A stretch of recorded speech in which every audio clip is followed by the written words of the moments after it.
Et c'est un plaisir de vous accueillir, Violaine. Vous êtes à la FNAC demain, la FNAC d'Orléans, dans l'après-midi. Bonjour Violaine.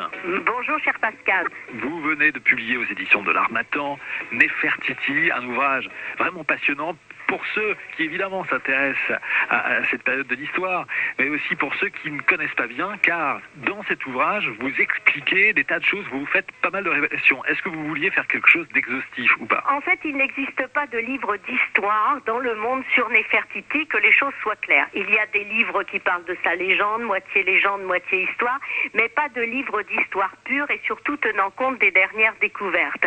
Et tout était à découvrir sur Néfertiti, dont on connaît le nom, mais dont on ne connaît pas la vie, voilà. Donc, en fait, d'où la difficulté du travail. Vous comprenez un petit peu le chantier. Ben oui, c'est sûr.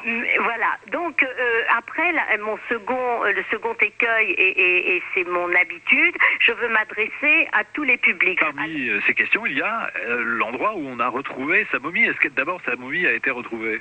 Alors, écoutez, moi je pense très franchement, et je le dis depuis des années, que sa momie a été retrouvée parmi celles des grandes épouses royales que l'on a retrouvées dans la vallée des rois. Alors, certains pensent que ce serait la momie qu'on appelle la Younger Lady. Mais pour moi, il faut encore ajouter des analyses pour savoir si c'est bien cette femme qui est Néfertiti et qui serait rattachée à la famille royale, puisque grâce à l'ADN, nous pouvons savoir qu'elle fait partie de la famille royale. Et le plus dur aussi, c'est sa tombe. Figurez-vous qu'il y a encore des fouilles dans la vallée des rois, de nouvelles fouilles, pour découvrir la tombe de Néfertiti, qui aurait été enterrée dans un premier temps en Moyenne Égypte et dans un second temps, pour protéger sa momie et qu'elle ne soit pas abîmée, si vous voulez, dans la vallée des rois. Donc des fouilles avaient eu lieu il y a quelques années, elles n'ont abouti à rien, et de nouvelles fouilles sont en cours pour savoir si certaines tombes, des petites tombes non décorées, de fonctionnaires, auraient abrité le corps de Néfertiti. On vous sent passionné, et c'est vrai que ce livre est quelque part le résultat de plusieurs années de travail, presque 3 décennies. Elle vous a occupé l'esprit pendant toutes ces années.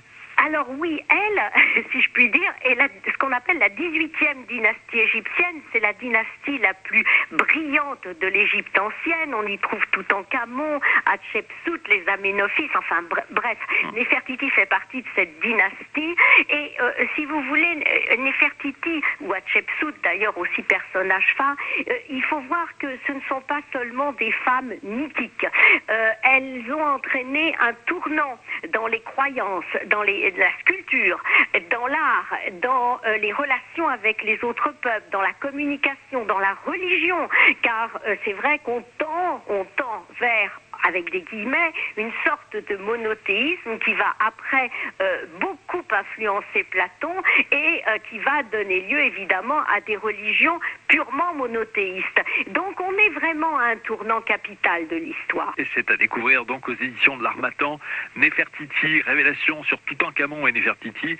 Ça vient de paraître et ça paraît dans plusieurs pays en même temps. Et vous venez à Orléans ce samedi, donc demain, pour signer votre ouvrage et dialoguer avec le public dans l'après-midi, FNAC d'Orléans, donc rue de la République. Merci beaucoup Violaine Van Noyek d'avoir été avec nous ce matin. Merci à vous Pascal, et j'ai hâte de retrouver tous mes lecteurs. France Bleu Orléans, notre coup de cœur. Pascal Obispo.